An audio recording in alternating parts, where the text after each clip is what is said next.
having me here today. First, I want to thank you and your office for taking on this really important, critical initiative to fight cybercrime related to the ever-evolving world of artificial intelligence. There's no doubt the benefits of AI are widespread and growing stronger by the day, but so are its significant risks and dangers. While AI holds tremendous potential to revolutionize many sectors like healthcare and education, it also presents substantial challenges that can be threatening to our society. It's crucial that we develop and implement robust methods to combat these threats, because the AI crime of tomorrow will be even bigger than the cyber crime of today. Florida Polytechnic University is honored to serve with the Polk County Sheriff's Office on this new investigative unit to fight AI-related cybercrime together, now and into the future. Our university will provide essential technical and research support with our faculty and students, developing and leveraging innovative technological tools to identify and combat AI cybercrime. They'll also assist with the ongoing operational success of this new AI investigative unit. This working partnership is a natural fit for our Florida Poly mission, which is to serve students in industry through excellence in education, discovery, and application of engineering and applied sciences. We strive to find real-life applications to bring value to our students' education and value to our community. There's one more way that leaders in building Florida's high-tech economy. We're very excited about the partnership and what it will accomplish. Together, we can mitigate the risk of AI-related cybercrime and harness the power of AI for positive and secure advancements. Thank you so much for having us. Thank you, sir. Thank you. Thank you. Are there any questions for Dr. Avent or for me? Sheriff, when it comes to preventing crimes or even maybe sniffing them out, helping with investigations, we've started to hear about incidents with child pornography, sexually explicit images, stuff like that, that were AI generated. Could this unit help in terms of those investigations? Not only could, that's going to be one of the core missions of this unit, because we've already discovered AI generated child porn where they've taken children's faces from books, from people's social media, and superimposed that face on an image to make it look as if it was that child that was the victim. And quite frankly, that's frightening to us. So that will be one of the top priorities of this unit. As you saw with our rendition of Elon Musk here, not one word or one frame of that video was accurate. It's all fake. It's still in its infancy. This AI is going to develop in short order where you cannot tell that it's not real. It's going to be on the horizon where you can't trust at all. You say, well, I saw it. It was a video. He confessed. He did it. No, he didn't. Somebody manufactured that. We've got to have a unit that can look at that and say, Elon Musk had absolutely nothing to do with that. Elon Musk is not the guy that they said he was doing some illegal act. Elon Musk is the man that he really is, but that's not the man he really is. We can see an environment where they're going to try to make good, upstanding citizens look like maybe they're involved in the child pornography world. We've got to be able to stand up quickly and say that's got to go away, and there's got to be special crimes that we or special legislation to deal with those detailed crimes and any subsidiaries that help push that along. AI is going to bring a lot of good, but AI has the potential in the criminals' hands to provide a lot of bad that can be in the social media universe forever. There is a lot of work ahead of all of us, but let's face it, my detectives are the very best, but they're detectives. We have to have the brilliance and the intelligence and the technical expertise of Dr. Avent's team in order to see and recognize and blend this into an effective resource so that we can protect the people. You know, there's a lot of concerns from some people regarding AI and policing and the ways to go about it. So how will you ensure that AI algorithms are trained on, diverse and unbiased data sets to prevent the perpetuation of existing social inequities and, prevention or, predictive policing?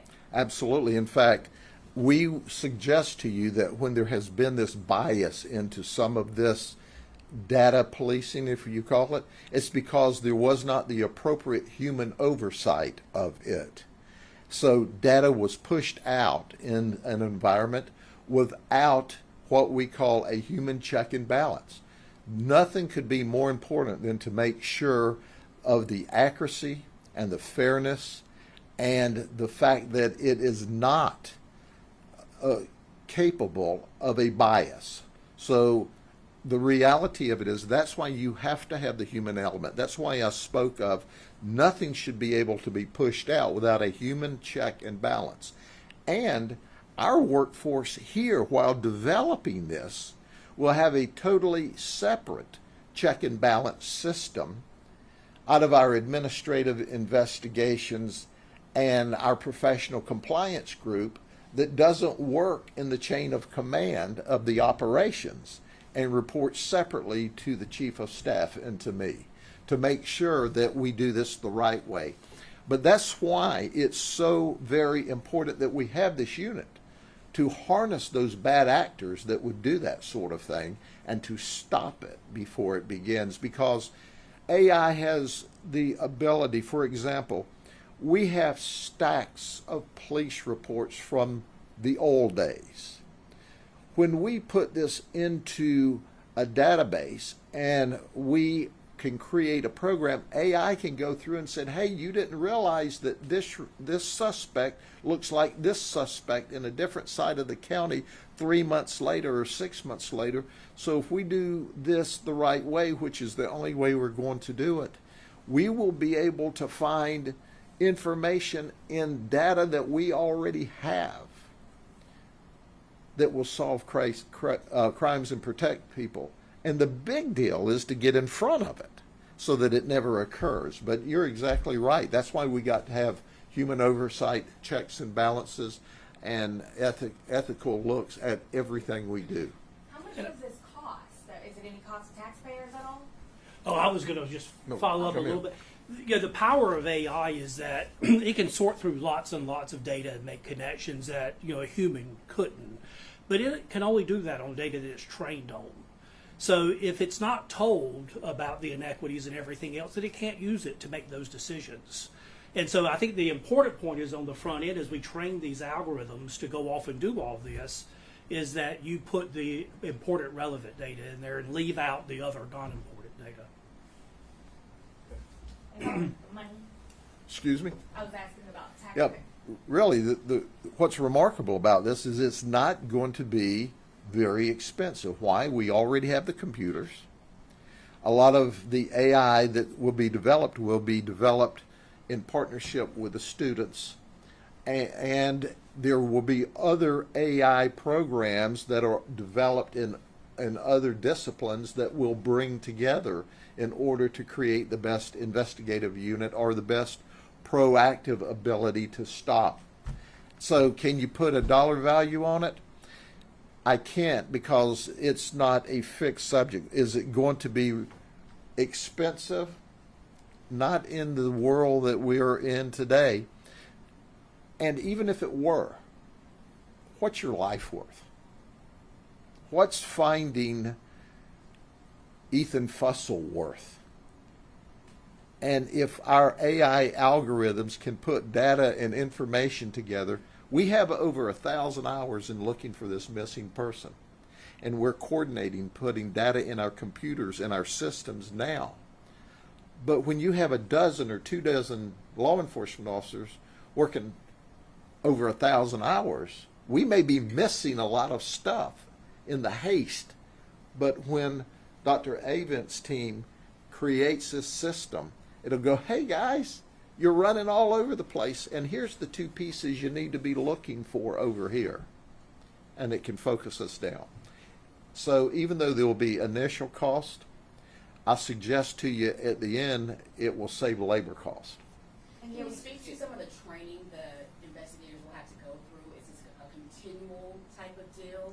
Are students trained, the investigators kind of talk to the specifics of that? I see this as a some of the biggest advancements in healthcare came out of what's called a translational research model, where you paired physicians that were seeing cases and seeing things happen in the cases with researchers that could then explain why those particular things were happening and try to develop problems and solutions to it. And so I think that's what we're trying to put here is we're going to have sheriffs and deputies out in the real world seeing fraud cases and all of that, and then you pair them with a researcher to try to figure out, well, how do I counter those particular cases? And then all throughout all of this is having the students involved in it so that the students can, this is a brave new field. I was telling someone earlier when computers first came out, I had a office mate at MIT that was telling me that his son and his friend were beginning to hack in computers. And I said, well, what's that? And he says, well, they're trying to break in computers and get into it and steal stuff. And I'd never heard of it, but look at it what it is today, and AI is going to be that same thing. So part of what we're trying to do as part of this is also train the students and give the students real world problems, because this technology is going to be around for a while, and the students are going to have to learn about it, just like we all had to learn about how to use computers. So has the sheriff's office already begun receiving calls of maybe AI threats? We have always received calls of AI, not AI threats, but computer online threats. AI is going to be a tool to identify them. Isn't it going to be great if you're actively being defrauded or attempted to be defrauded online? If there's a way that you can pick up your cell phone, call in, and we give you a code that locks into that other person who happens to be in Great Britain or Europe or Asia, where now we can't find or trace them at all. So we don't know, as we sell into this new horizon and this new AI space, what all we're going to find. But what we're going to do is make sure that it's done legally and ethically and done in a manner to protect the victim and to stop victimization. We fear this. I suggest if you have it, it may be 6 months or a year old now. Search up on YouTube, technology, 60 Minutes when they talk to the father of AI who developed this, and watch that piece. It will scare you to death. And that was the genesis of me getting with Dr. Avon and saying, we need help, because I watched that 60 Minutes piece whenever it first came out, and I thought, oh my goodness, if we don't harness this. And in that piece, he talked about how computers are layered, and the computers already can answer their own questions and seek out their own data sets. We can't allow that to be done like that, or the victimization of our society as a whole and our people as an individual will be a frightening, frightening thing. There's a question about resources, and you asked about cost, but what is the staffing and what is the manpower being dedicated to this? Well, I am excited to tell you that all of the students Dr. Avent sends us, we have seats and desks for. We anticipate that we'll have 8, 10, 12 Polytechnic students working with us. I have officially kicked off the unit April 1st. I thought that was an appropriate date, with a sergeant from the sheriff's office, and this sergeant in his other life wrote computer code. And when his children grew up and were out of the house and he could afford the pay cut, he had always wanted to be in law enforcement. So he was already in our computer crimes, working our child victim stuff, because he's absolutely brilliant on another level that we mortals don't understand. So he has been moved to that unit. We are in the process of and seeking out a technician that we're going to hire that is going to really be our conduit with the sergeant and with the Polytechnic. This technician has to be able to understand how we need to link all of these new pieces of AI technology in order to keep people safe and to investigate crime and to make sure ethically we look out for the issues that you just spoke of that you're concerned with. Can I just follow up on that? So Florida Poly is a unique curriculum in that we teach theory, because theory is very important. But the students have to learn actually how to take that theory and apply it to real world problems. And from the very first semester, where we get all the freshmen together and arbitrarily assign teams and throw a bag of parts and say go build something, the students have to continuously build things. That culminates in the senior year where students are assigned a year-long problem that they have to work on. And so what I imagine is that we will put 2 to 3 multidisciplinary teams, students from all different fields together on these problems, and they'll come and work on that for a year, and that'll be a part of their assignment. And so that was what the sheriff was talking about, having poly students. And then of course we have faculty that oversee that. And so that will begin fairly immediately with the new fall semester. We'll have some of those teams set up. Can I get a little ahead here? You know, we want convictions. And so we'll use this as evidence in our cases. Obviously, the sheriff's office is moving forward with AI, but will a judge and prosecutors and, you know, the defense will try and use that to whatever they can to say, hey, this is not right. I mean, how do you plan on combating with that? That's exactly why SEL is here, because we anticipate there will be AI bad actors try to create their own artificial intelligence, say, see, I wasn't there when that crime occurred. I couldn't have committed it because here's a video clip of me at a concert in Atlanta, Georgia at that moment in time. Well, when our team looks at that evidence, they go, time out? That's not real. That's made up. But a jury, if it got to the jury, couldn't tell. That would be a great alibi if it were true, only it's not. So imagine that Elon Musk here today is to be played in front of a jury as to how wonderful things are at the sheriff's office. And Elon Musk says, sheriff's office? What sheriff's office? I've never heard of the Polk County Sheriff's Office. So that's, I think the question you ask is exactly why we have to have this, to stop the bad actors. Otherwise, can this float into court? It could. And theoretically, you guys would hopefully be able to sniff that out, detect a fake video that a defense is trying to use as evidence or alibi for a... Yeah, not hopefully, we absolutely will.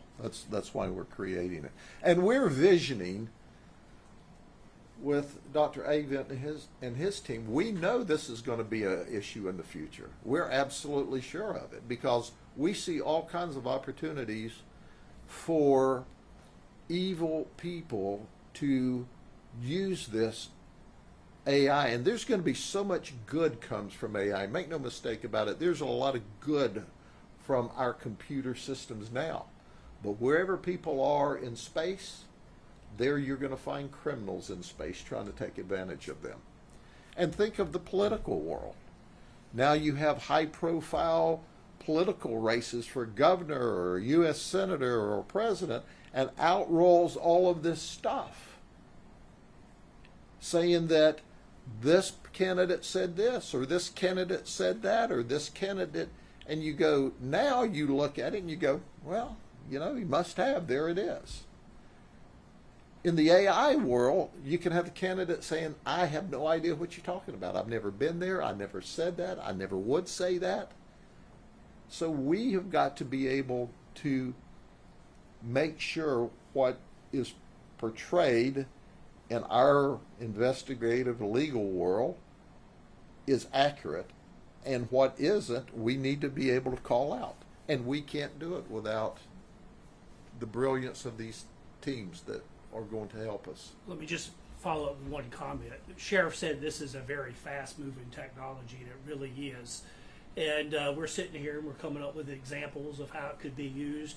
I'll guarantee you a year from now we'll come back and there will be 20%, 30% more that we'd never in a million years thought of ways that it's being used. And that's why it's so important to have this research center and this investigative unit, is to bring that together and try to stay up on top of it. Okay? Thank you. Thank you very much.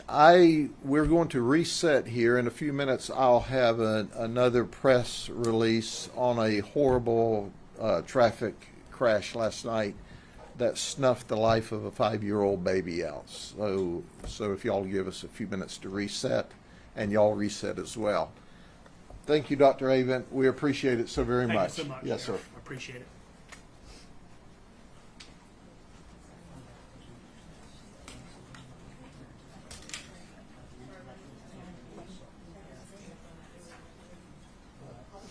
Are we staying in here, or are you resetting? No, I'm done with this, but he's gonna talk about the 5-year-old that was killed, but we have to rearrange. I don't know if Jeff was doing that story, he wanted it, but I'm supposed to ask that question, so. Right. He's coming back out, they're not gonna do it in front of the AI board, but he's actually turning around and doing it in a different direction.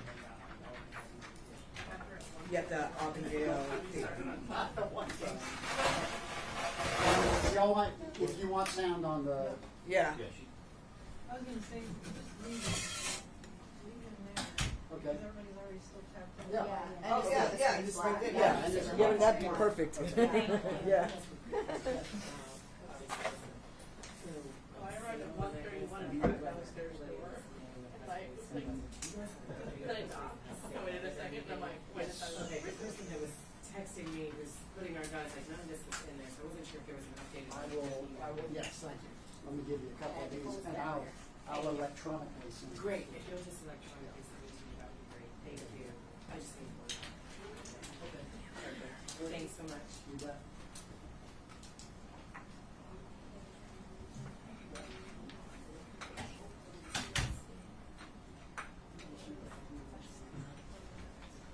I'm assuming that Elon Musk video won't be used for his re-election campaign.